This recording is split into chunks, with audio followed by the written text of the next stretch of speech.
Hi, good evening. Thank you all for coming to our second episode of Yonder's Money series. I am Kate. You can have to talk for a second.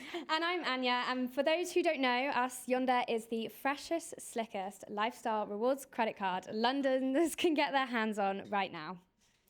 Behind me is an epic panel of panelists, and I'm going to let them introduce themselves in a second.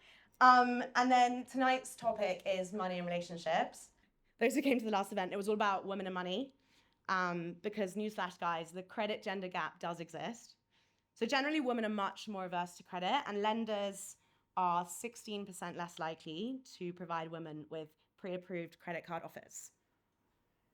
And this is something both Kate and I noticed in our friendship groups as well. Most of our male friends had credit cards in their early 20s, whereas our girlfriends didn't. And we just weren't talking about money. So why is there this gender credit gap? And what is the link to relationships? Well, the biggest reason is because of relationships. Nearly a third of women have some or all of their financial agreements in their partner's name. So should their relationship fail, it limits their credit exposure. And this is just one of the many things we are going to discuss in tonight's panel discussion. But first, I want to share a few stats we gathered of our own last week. We ran a poll on our Instagram, and we found that 1 in 3 respondents aren't fully comfortable talking about money.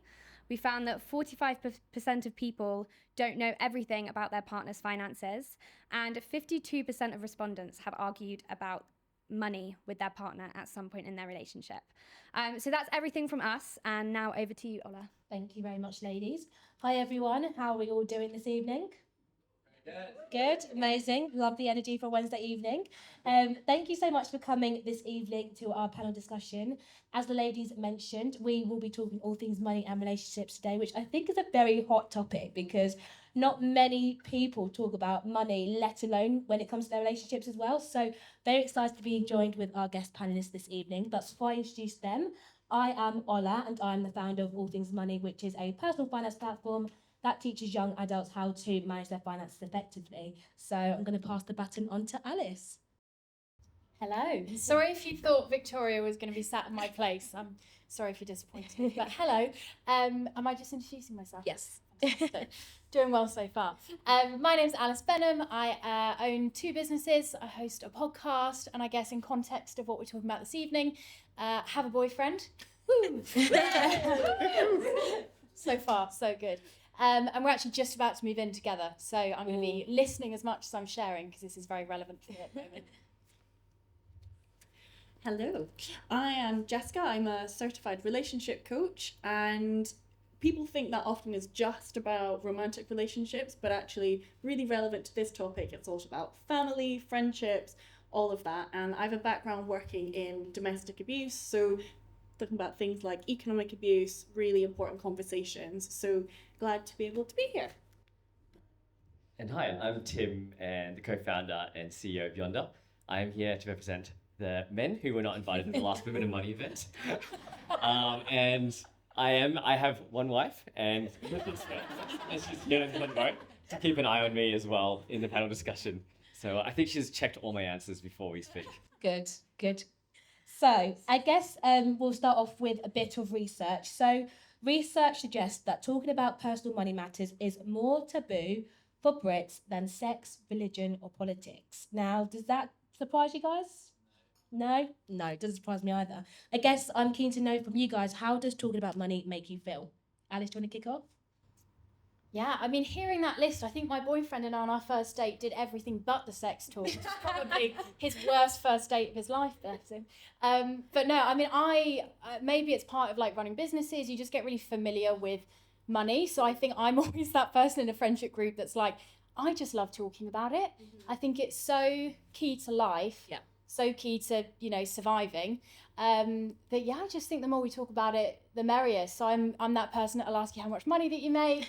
Someone buys a house, I'm like, congrats, how much was it? What was your interest rate? How much money did you put down? Mum and dad pay for anything? Just because I'm really curious. So I think from my perspective, I definitely see why people don't want to talk about it. I think there can be a lot of kind of shame and guilt attached to it. But I think the more conversations we have like this, the better. And for me, within my relationship, it's just been like that.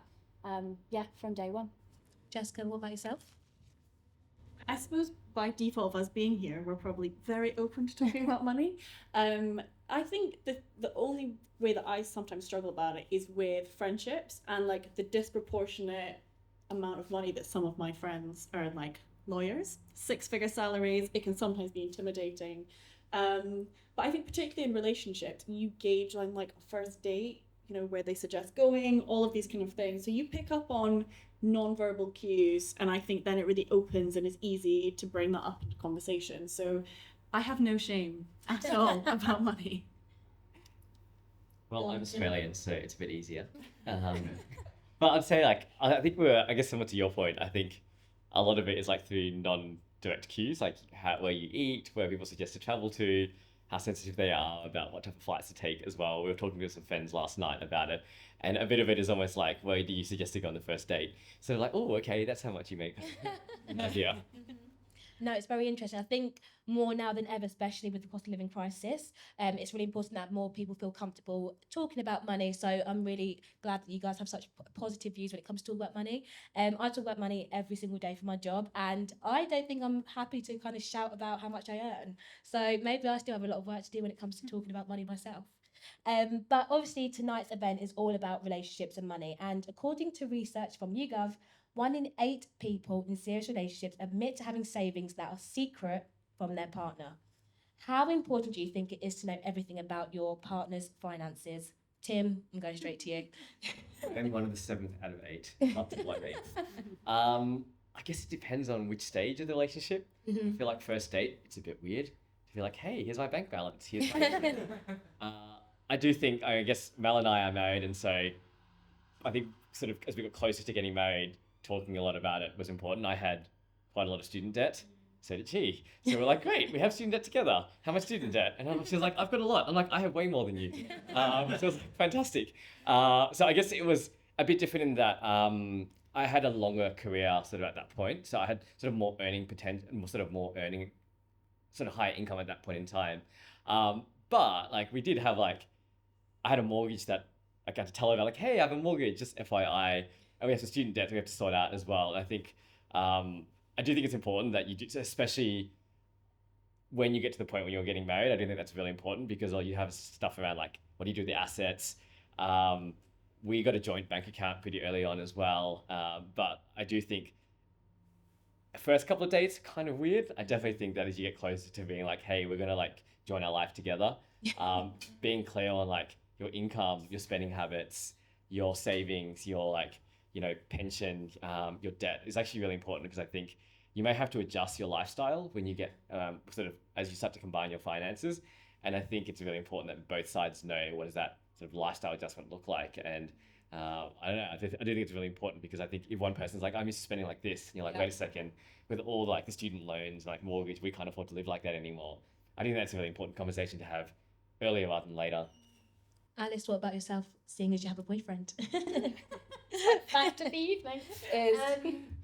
Yeah, it's really important to me. I think I hate to be that person, but I think for me it's about like what's the intention of the relationship. Yeah. Like I've dated around, let me tell you. Not proud of it, don't know why I said it like that. There we go. And for me, like when I was just like casually dating, like I couldn't care less about talking about money unless it was like an interesting conversation, because like I'm likely never going to combine my life with this person. What they make, how they spend, like cool, that's them, not really that relevant to me. I think when I met my current boyfriend, I was kind of like, this is probably going somewhere. And that's when I think I realized this is a relevant conversation. And for me, the conversation was less about because I cared about how much savings he had or how much money he made. I more wanted to see how he dealt with discussing a topic like that. Yeah.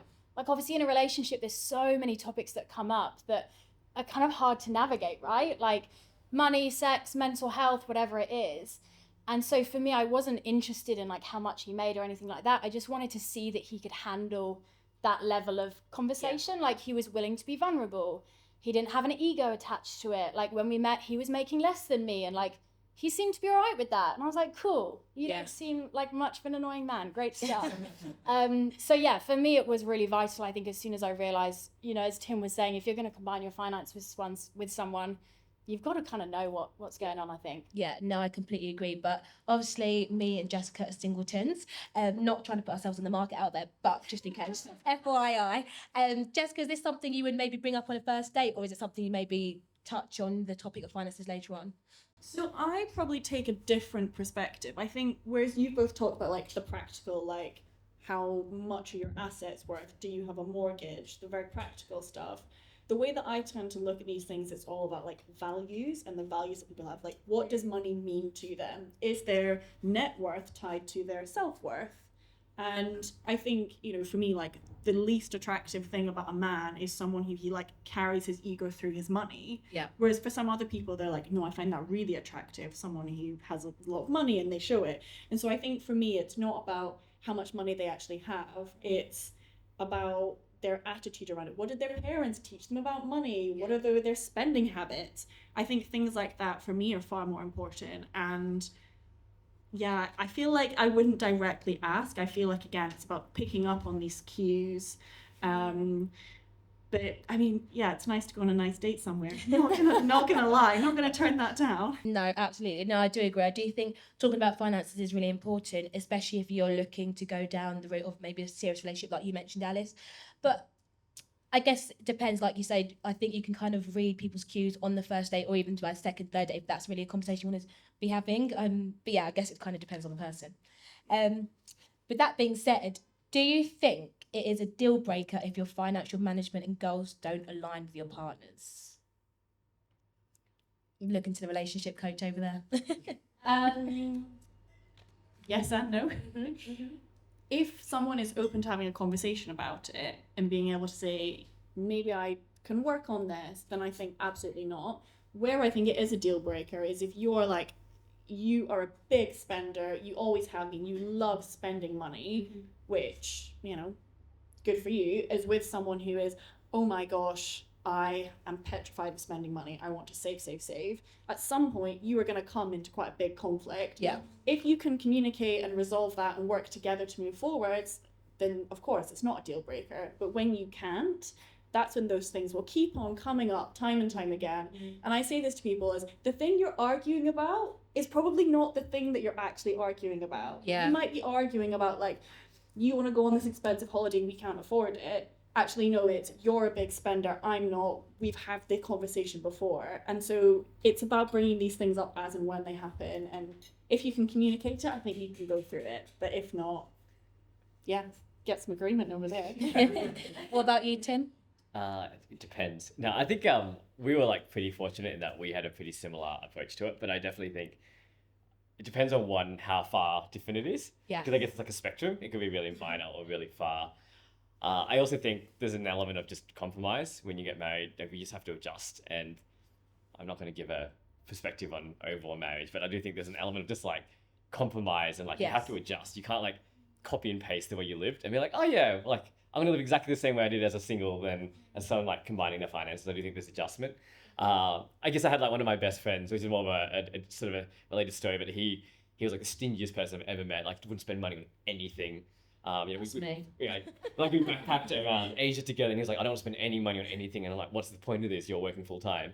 And his partner was like the opposite. She came from like a wealthy family, like loved to eat out, loved to do things. And that was like the first couple of years was definitely like hard to like reconcile that. Yeah. And they eventually have now, they actually sort of had a happy medium. But I guess it's maybe almost like how much are you willing to compromise and go through that? Yeah. And you might be like, I don't want to deal with that. That's not going to work for me. Or you might be like, it's worth it overall. I'm going to like accept the pain of having to like change basically who I am to make this work. For some people, they're like, it's worth it. For some people, they're not. It's not worth it. And so I guess it's like an element of like degree of difference and willingness to change. Mm-hmm. But I mean, I do think you have to change. You can't both be living with a completely different view of it. Yeah. Especially once you decide to be a serious relationship. I think if you're just like hanging out and seeing where it goes, I don't think it's much of a big deal. But I think once you start to go much further than that, that's a lot more important. Yeah, I think what the key word there was compromise. If you're not willing to compromise on your views, and I think that goes with any topic, whether that's religion, politics, money, especially, then you're going to have a big issue. But obviously, money can also result in conflict.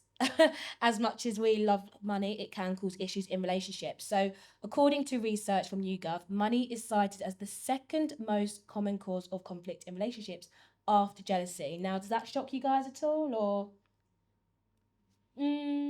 some in agreement, some not? Fair enough. But I guess people are probably here to learn more about making money work in their relationships. Do you have any advice on how to deal with money conflicts in a relationship, Alice? I was looking at Tim. That question. I think it's a lot of what you guys said before. But I think it is communication is the big thing, and trying to see it. And this is a mindset I always have to remind myself of in a relationship. The conflict isn't us versus each other. It's us versus the conflict. Yeah. So like if there's something that is causing some, friction in the relationship, money being the example here, like this isn't us butting heads about this topic. We're not trying to work out if I'm right and he's wrong. It's usually that way. But it's trying to work out like how do we overcome this thing that's between us. And I think that's where like finding someone that you can have that open communication with is, I think if you've got that, a lot of those other topics become a lot easier. I also think just giving it a bit of like time and chilling out a little bit. Like I was in conflict, you're either a hedgehog or a rhino. So if you've heard of that before, like if you're a hedgehog, you run away.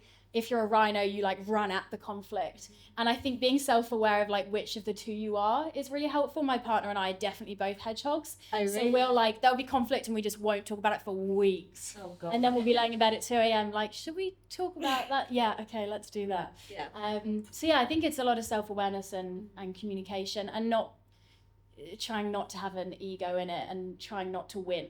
Yeah. No, I think that's a very valid point. What about you, Tim?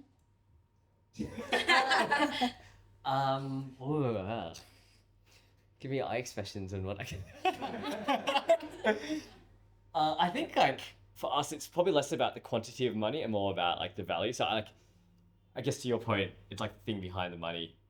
Like I hate not getting good value, and so I'm just like, this is like bad value. And even if it's like the absolute monetary amount is not large, or the like ability to afford it isn't a problem. It's just like this is such a like bad value. Why are we doing that? Like it's just not worth it.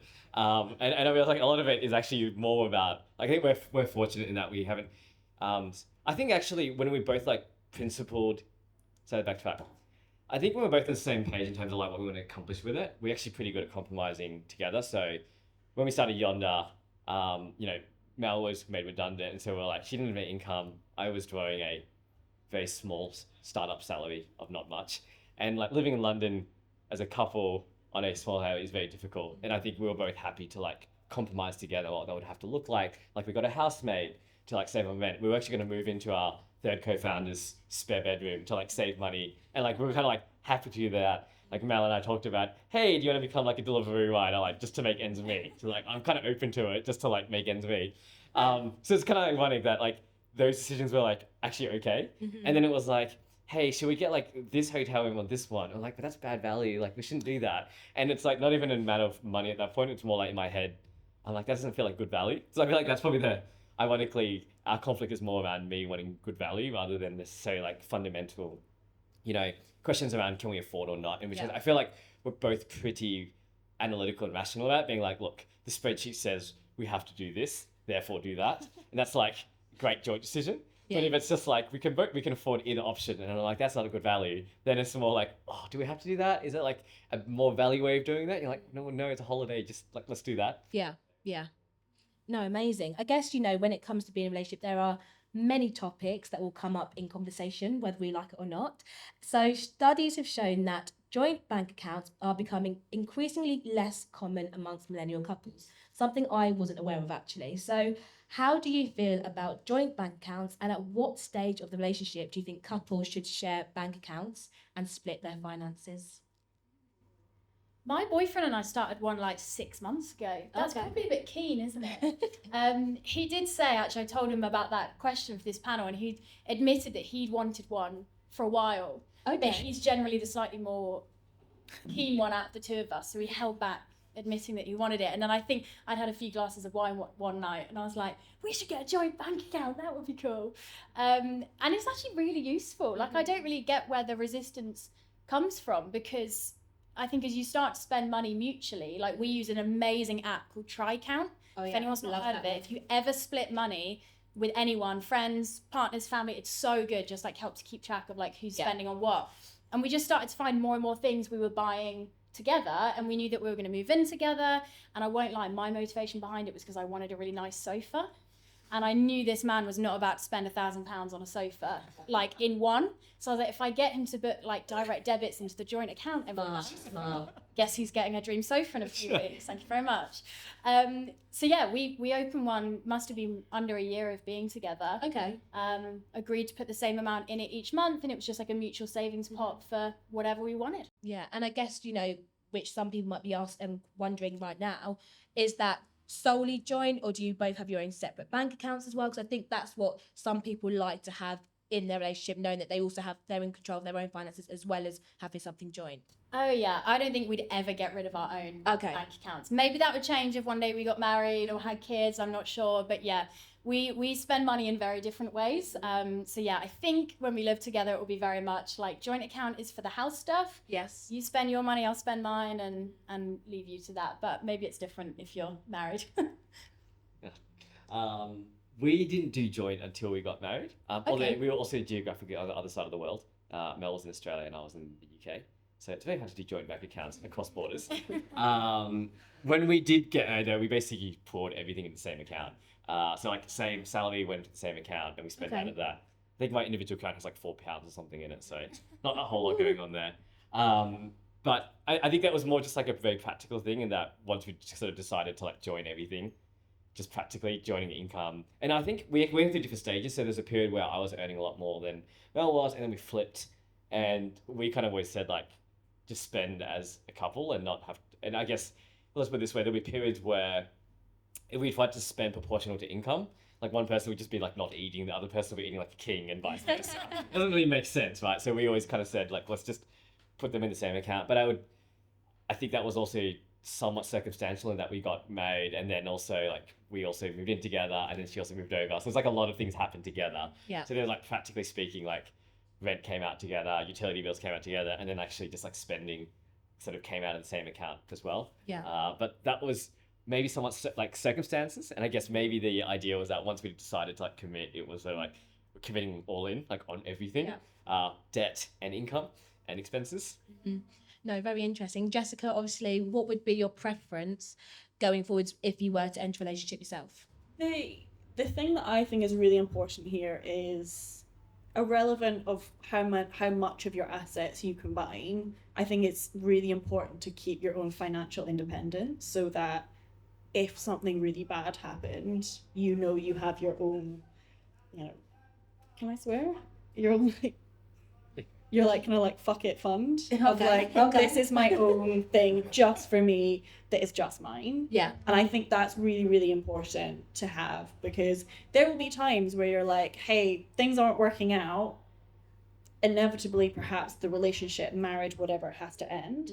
And if you've combined everything, it's messy, egos get involved, whereas you're like, it's okay, I have the freedom to say, I can leave tonight. Yeah. I can stay somewhere. And I think that for me is really, really important. But I think, you know, with the optimism of a new relationship, moving in together, I think that's when it's time to get a joint bank account. Yeah. And I think the big thing I think is important here is it's about equity, not equality. And actually, to your point of, you know, if we put in the same amount, like someone would eat like a king, someone wouldn't. It's like, okay, well, if you both put in 25%, it's proportionate to how much, rather than saying you each owe X amount of money. I think it should be proportionate rather than everyone's owing the exact same amount of money.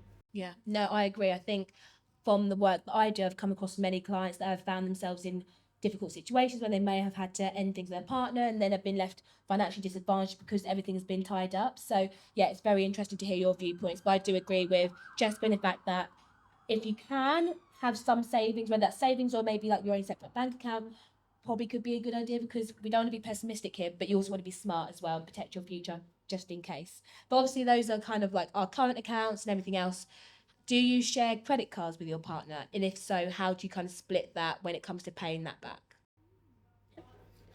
I guess like we kind of combined everything, and so then that was combined bank account, combined credit card, combined like basically all the way through. I think in general, like it worked like super well for us. I think again, like the way we think about it is like we kind of set, I guess, like a rough budget for the month for each of us, and so kind of how you do that, how you use it, we don't really care, but we kind of sort of agree up front how much we're going to spend. So like basically every month we have like a rough idea on how much each person can spend, and then they kind of just kind of go and do that, and it's kind of, and then like above a threshold we're like, okay, we should like talk about that, like, you know, in the thousands plus, and it's like, okay, this is a joint decision now, this isn't just like go and do it for fun now. So I guess like in general we try and like have like, I guess like discretionary spending that we just have, and we don't really talk about it, and we're fine with it. And then anything like slightly larger, and like generally like even like travel stuff, I'll be like, hey, what do you think about this versus this? And it's more of like a getting opinion rather than a like, can we do this? Again, unless it's like a big purchase, like I don't know, a house, then it's like, hey, let's talk about this together.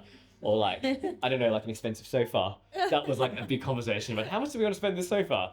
Sofas are very expensive, we discovered. And so I think Harry and I actually went, I think the first year we started Yonder, we were both going through like sofa buying processes. And like he was buying a sofa with Lizzie, I was buying a sofa with Mel, and we're like, so how's the sofa buying going? Oh, how much are you spending? How much should we pay? Like, what's a reasonable amount to spend on the sofa? So I think like our general rule is like, sort of like, let's call it like a slush fund for each month where you can kind of just do whatever and no one like really cares. And then big items we kind of talk about, I guess because in the context of that, like we're sharing all our income and expenses together. And then like if I feel like we're spending a lot, I kind of generally manage, it's called the spreadsheet. So I'll be like, actually it is a spreadsheet. I'll be like, hey, like we spent like a lot this month going out. Like probably gonna like cut back next month. Like, like whoa, we spent a lot more than we thought. And so we kind of like look at that. And I guess generally try and be like we collectively spent a lot rather than like you did or I did. Because a lot of the time also we just, one person pays, the other person pays. We're not like counting because it comes out of the same account anyway. What about you, Alice? First of all, Tim, I think we all need your spreadsheet. If you would like to sell that template, like I will buy it. So at the moment, all we have is our joint account, which is what we're using to like buy all the bits that we need for our house.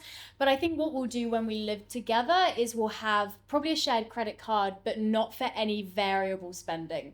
Good idea. We have neither of us are the best at saving money. He loves buying clothes. I don't know where my money sometimes goes, but it just goes. So I think it would probably be a bit of a recipe for disaster, or just a bit risky probably to have a credit card that we use for like all of our joint stuff. I think Zara Home and I would become very good friends. So I think we'll more just do like the weekly food shop, anything that's like joint house stuff on the credit card, because we all love the points and bits and bobs. But yeah, I'm sure at some point we'll need to fully combine, but like we would just probably have unnecessary conflict. I feel like he'd come home with another TK Maxx bag. I'd tell him I've spent another £1,000 on stock for my business, and we'd probably have a bit of a scrap about why we've both spent that money with each other. So yeah, I think for us it works best to like combine the stuff that needs to be combined, learn how to do that, like build that muscle, build that communication tool, and then maybe one day we'll let each other spend the other rest of the money. And I think as well, when it comes to sharing accounts, or even just sharing accounts when you're in a relationship, it all comes down to open and honest conversation with your partner. So what is your habits with your what are your habits, what are your partner's habits like? And if you think you can marry the two, then sharing an account can work. But you might know, like we said, Alice, if you have maybe slightly differing views, then maybe sharing an account at an early stage of relationship might not work. But maybe as you get down the line and things become more serious, maybe in marriage or something, that's maybe when you want to look at maybe marrying your finances then. But I guess, Tim, for you, a common goal for couples is to buy a house together at some point. I don't know, at any stage. I mean, you know, the dream is for a lot of people. Do you have any advice for people on this topic? Buying a house in the UK is very difficult. We know. But there's no 90-day settlement periods, we've discovered. I think we kind of had like set up criteria. We're both like slightly weird. Like we were like, okay, let's like put like a table of like criteria up front, because I feel like, I guess we had quite a rational, well, we're still going through a home buying process. We have an offer, we haven't settled or exchanged. I was very practical. Like our rents kept going up, and we're like, oh, we might just buy in the area just because rents kept going up. And so it was like a very practical decision.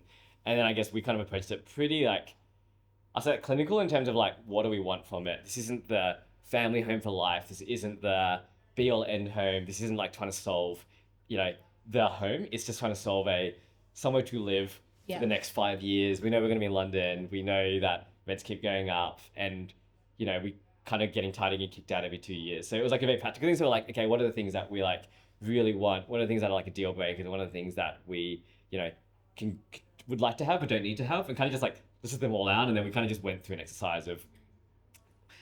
I wouldn't like advise what we did. Like we went from like house searching to like an offer in about 4 weeks. Oh wow. Again, it was like slightly more clinical because we had to solve like an immediate problem of like, oh, we're getting kicked out of our lease. The cost to buy was pretty much the same as like renting, and so for us a bit more clinical. I do think one thing that was helpful though was just setting expectations up front. So I think in my head I was like, I really like an old Victorian house, a nice house, and then we all looked at it and we're like, these for the budget we have, they're all very bad.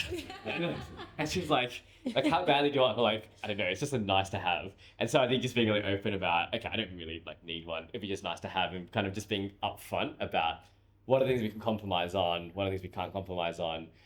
We really wanted 2-bedroom, we really wanted to be sort of in the same area for many reasons. And then we had sort of an idea on budget on like what we could afford. I built a financial model with some sensitivity on interest rates, as you can imagine.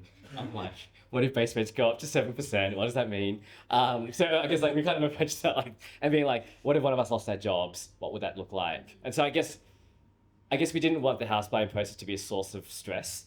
And so we were like, look, what if things didn't go to plan? Like, what would that look like? If one of us lost our job, could we still afford to pay? Yeah. Would we be in like, we didn't want just this idea of having a home to be then creating new stress. Yeah. Like, oh, we've got a home, but now we're like constantly stressed about how to make repayments and how to renovate it. And, if one of us loses our job, so we're like, okay, let's just make sure we're not creating new stress for ourselves. And I guess I bought a house years ago, and when I was like much younger, I have like ethnic parents, and it's like, you have to buy a property. That's like the thing to do. And one of the things I said was like, whatever I decide to do, it would be like not creating a lot of financial stress, because I think a lot of my friends were buying really expensive houses because the banks will let them have that. And I guess they could afford it. But then a lot of them were like, oh, now I can't travel. Now I can't like get back here. Now I can't do these things. And I said, if I decide to get a house, I would want to be thoughtful about making sure I wouldn't compromise on these other things. And I think it's a more of a personal choice, but I do think being like upfront about what are you trading off. And so, for us, we're like, the trade-offs are 1, 2, 3. Are we okay with those trade-offs? Yes, we are, or no, we're not. And then we kind of just then had a spreadsheet exercise of like just shortlisting houses and saying putting an offer on it. But we were pretty fortunate. Like we had savings. We also had like support from family as well. Yeah. Like, I didn't want to sell my house in Australia, and so we had to talk about that as well. Like, what does getting support from family look like? Yes. How do we navigate that with 2 different parents? Do we ask for both? Do we do it equally?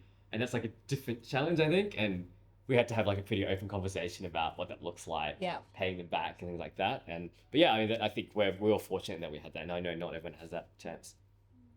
We all need a Tim. Tim's very wise.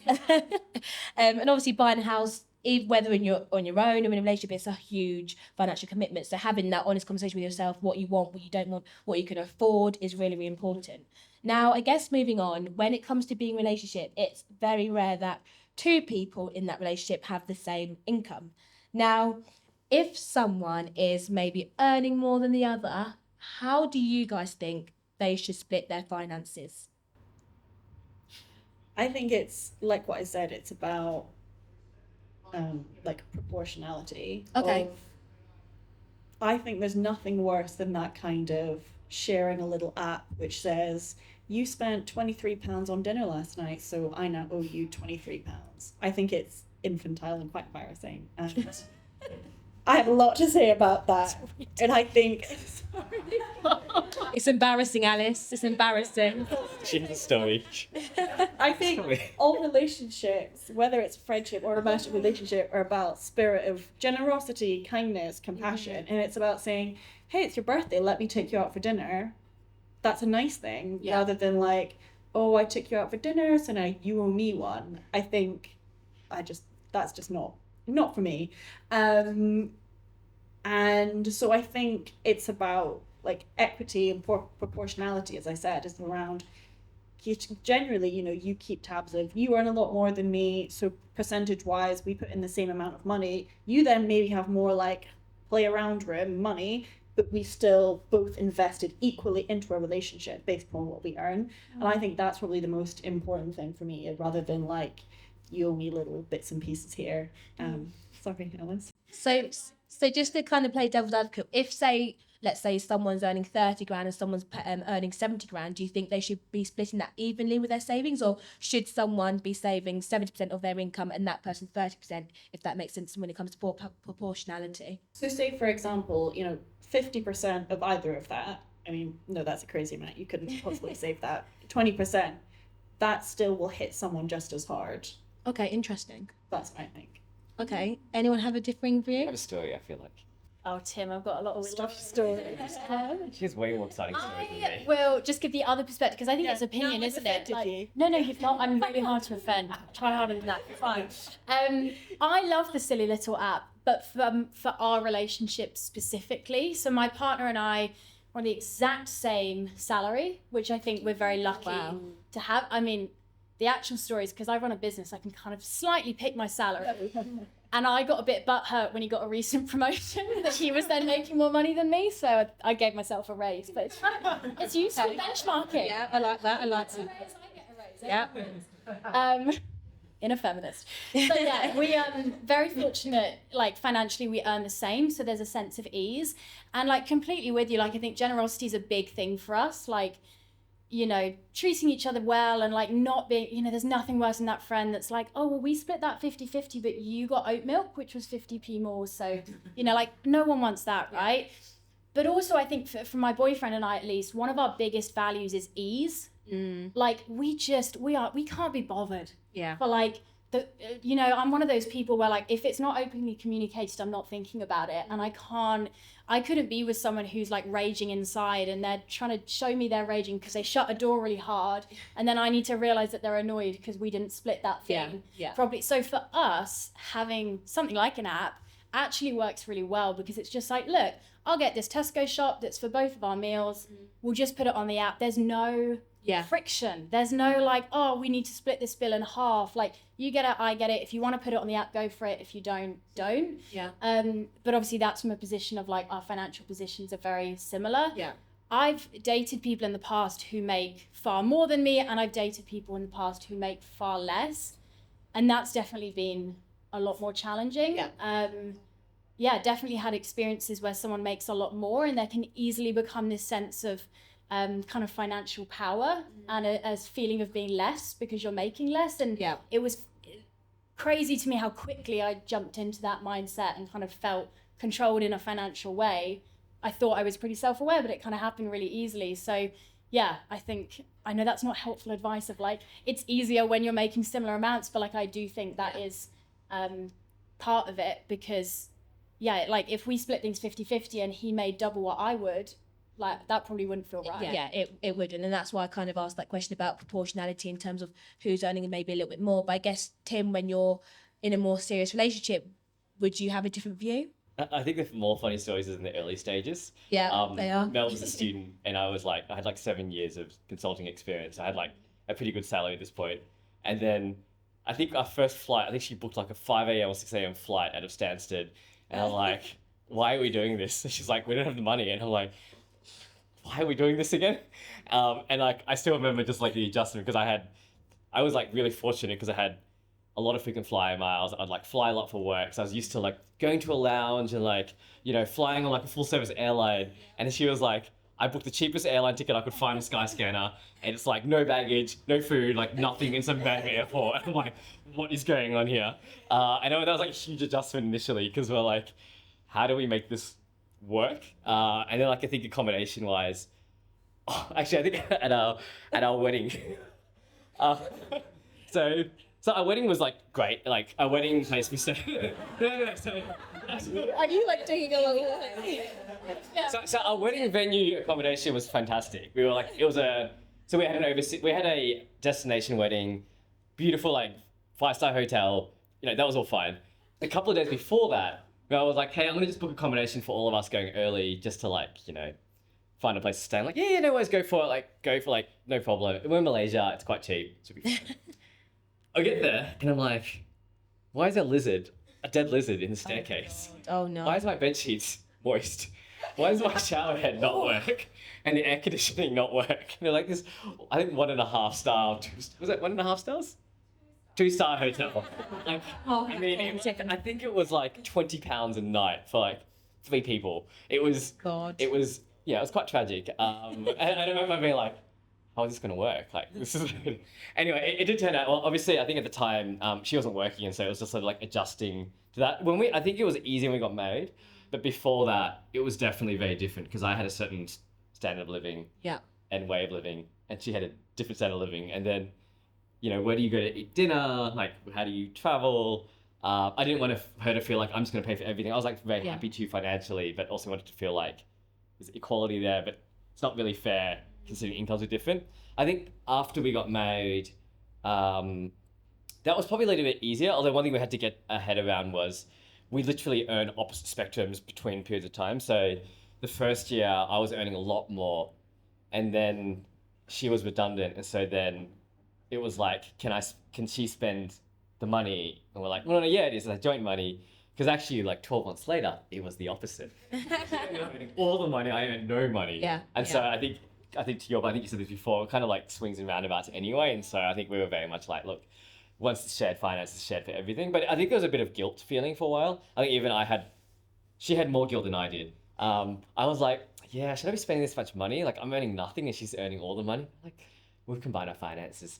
I'll go and shout drinks tonight. And it's like her money. And then for the first year, I think she was more hesitant. I think I would say like she's a more independent person than me. I'm like, leech parasite on your money. And very much like, I don't want to spend your money. I'm like, no, it's not my money, it's our money. But I think prior to that was harder because, like I said, I had like a certain standard of living, consulting paid well, and also gave you certain like travel perks.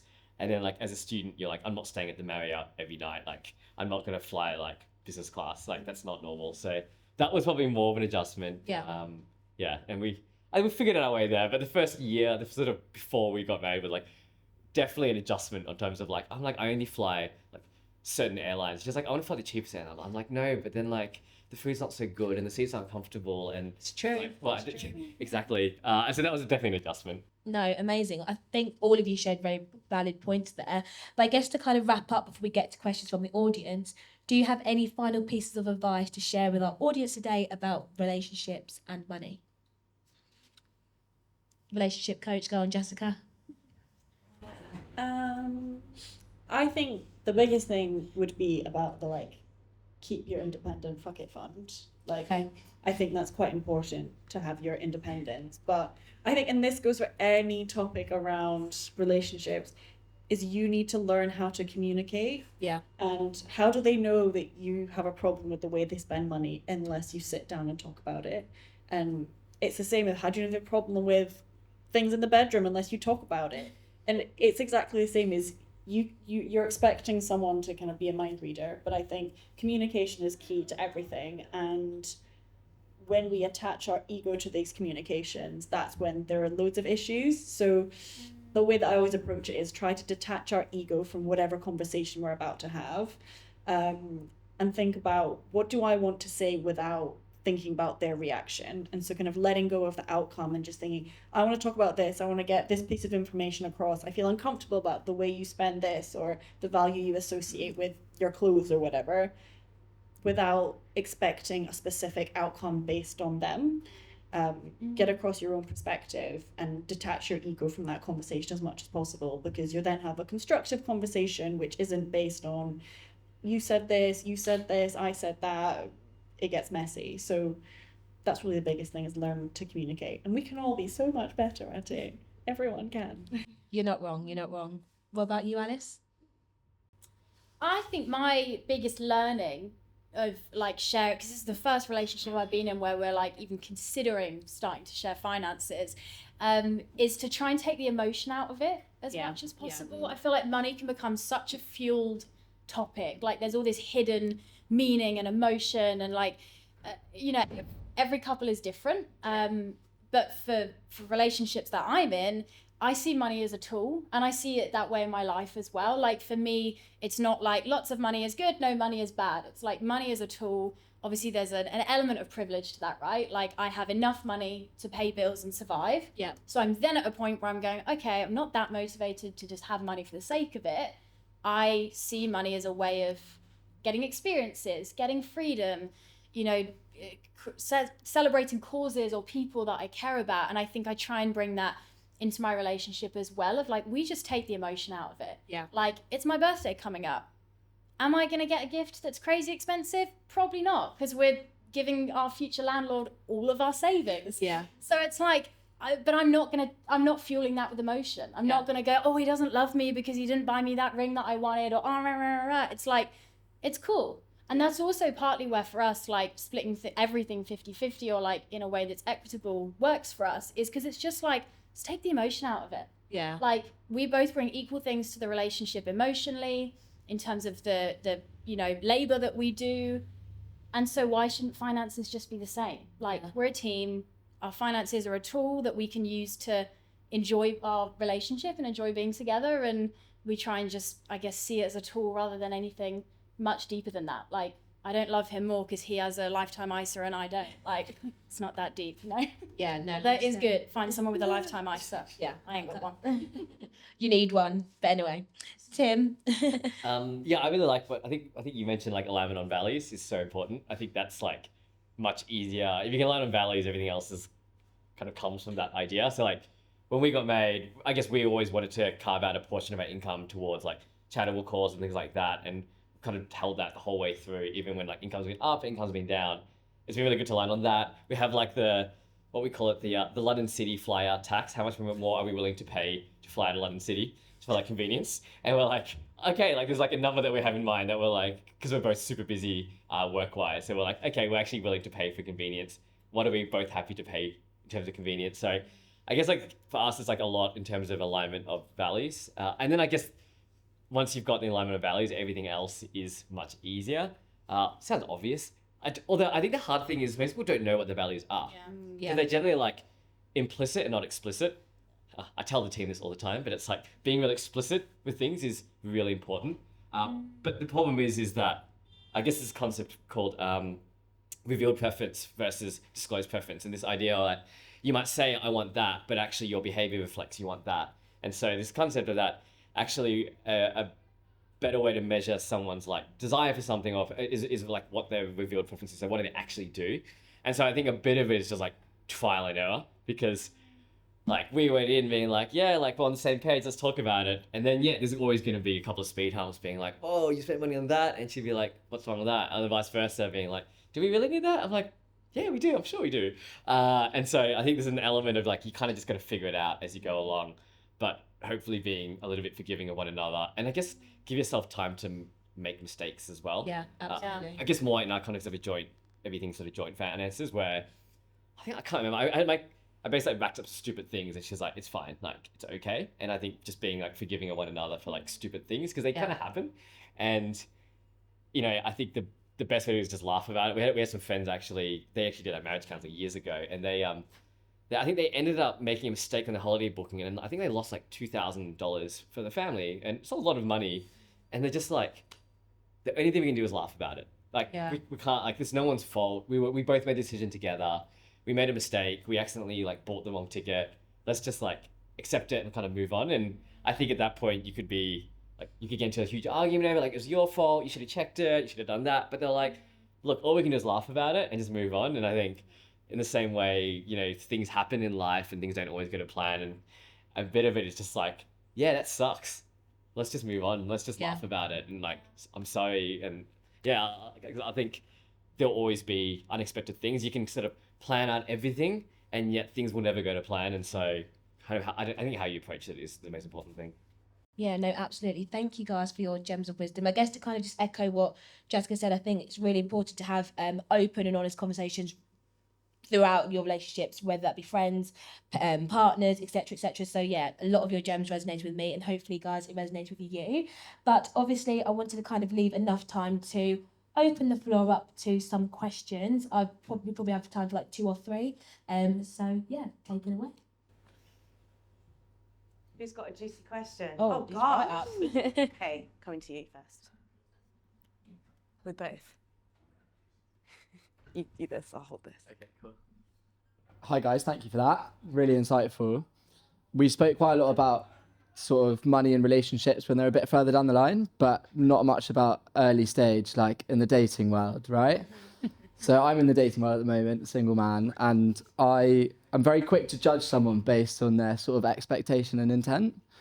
So I think as soon as someone expects for you to pay for them, it takes your choice away. And once your choice is taken away, that's like the biggest red flag possible for me, where it's like someone expects for you to pay for them. If someone doesn't offer to buy a round or to split the bill, I'm like, no, this is done, see you later. Is that too quick to make a judgment on someone, in your opinion? I'll go there. I'll jump in. Yeah, can I do that? I think that is a very fair point. I think everyone has very different values and everyone sees money differently, right? So someone might take offence if someone doesn't offer to pay the bill, doesn't pay around. Some might say it's too early because, again, I think a lot of us don't realise that everyone has very different relations with money. So they might not offer to pay the round because maybe they might be feeling tight that evening, not because they want to be equitable with you. So, yes, some people might say that's too early to be like, shut it down. But I can see your point from a man's point of view. I'd be quite offended if that person didn't offer to pay. But I do think it's really important to think about what that other person might be going through, as well as the fact that they might not have just offered to pay that round. But saying that, obviously, some people are there for, a free night out. But I think it's also, depending on how well that evening goes, I think sometimes you can maybe give that person a little chance to maybe do date night number 2 or 3, especially when the dating world's so hard to cut everyone so early. Just wanted to add in terms of, I completely get your point about it's about someone's intent, and it's so hard when someone just sits there and is like not gonna be like, should we get the bill kind of thing. The only thing I was saying, I always used to feel very much like, and this is because of the way that I was brought up, was a man is in charge, and that was that. And then, went through stages of being like, no, I'm going to pay for this day, I'm going to pay for a first date, and, exploring lots of different options. But the conversations I've been having a lot with clients and female friends is, particularly in London, particularly in recent times, is the risk that women take to even go on that date in the first place. And that's probably not even on your radar of a woman being like, if this is a late night, I have to pay for my Uber home, which is crazy expensive. I probably have to pay for all of this other kind of safety elements of stuff, which men, probably don't think about.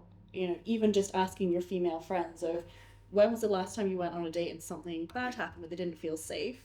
And they can probably think of lots of different examples, whereas I feel like men often don't think about that. So there's also that element of it, and that's not, it's not an excuse to not offer to pay, but I just think for women there's a lot of risk in already going for a date, particularly thinking further down the line. Women put a lot more emotional labour into a relationship, so when we're thinking about intentions behind it, financial is a huge intent in a relationship, but also think about what are other things that you're offering in terms of like safety and things like that. I think is important as well. Questions?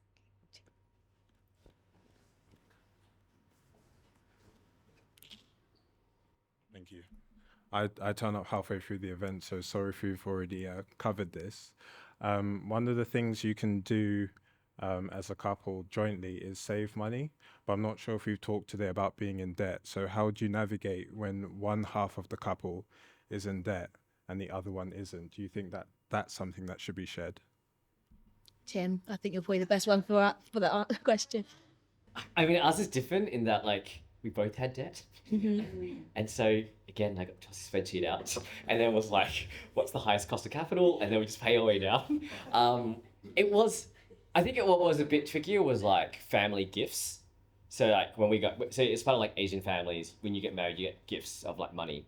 And, like, what do we do with it? It's like, do we do nice things or do we pay down the debt? And that was a bit of a weird... I mean, we were like, I guess we were like, we have enough, so we ended up paying down debt. But doesn't feel like a particularly sexy way of like getting a family gift and be like, cool, thank you, student loan, paying off my student loan there. And that was literally, I think Mel's family gave us a financial gift. And I'm like, thanks, babe, we're just gonna pay off my MBA student debts, part of it. It's like, okay, that's it. And we just like transferred the money and that was it. And I do think it is hard. It was like, it did feel a bit like emotionless to like do that. I mean, I think I would give more credit to her, to be honest, to be like, I'm okay, that's the best financial decision for us to make, because it's not it's not a holiday, it's not anything nice. We did go on a honeymoon, so it was fine. But like, it was just like, hey, that was the best financial decision. I guess like the way I would have approached it if I didn't have that or she did or vice versa. I guess our view was like we combined everything, and so then we just paid down together and just worked through it. But I definitely think that's different when you're dating. Yeah. And so I don't know. Yeah, I think when you're dating, I definitely wouldn't say that. The same will applies. Yeah, we're definitely not sharing debt or assets, but yeah, I feel like it depends on the stage of relationship you're in, doesn't it? And like, to me, what would be most important is like their attitude around their debt. Like if I was with someone who was just like racking up credit cards left, right, and center, and like didn't really care about paying it off, like that would concern me, but not because of the credit card debt, but because that says something about their relationship with money or like kind of their experience. I think I'd be really happy to help someone with their debt if it was like student loans or like something that they kind of had a handle on themselves. I guess is kind of linked to like the prenup conversation as well, which I know we didn't touch on much tonight, but like I am big in favor of like enter the relationship and make sure you leave with whatever it is that you came with. And like I know you've said it a fair few times, Jessica, which I think is so important, like protecting yourself before you that's not a very like relationship-y view, but like I do just think you've got to figure out what's yours, what's not, and does that make any sense? You'll make a better point. Oh no, I was just gonna make the point of a friend of mine used to work in like debt collection. There's a fancy name for it. And basically she said the number one thing that people find so scary about debt is that it's not talked about. And student loan, I don't really see that as a debt, it's just one of those things. But she said if you call up a debt agency and say I'm really struggling, she says the majority of the time they will write off at least like 10 to 20% of your debt. So it's not about relationships, but I just didn't know that, and I thought it was absolutely fascinating when someone told me that. So that's maybe interesting too. I think we have time for one more. Okay, Anya.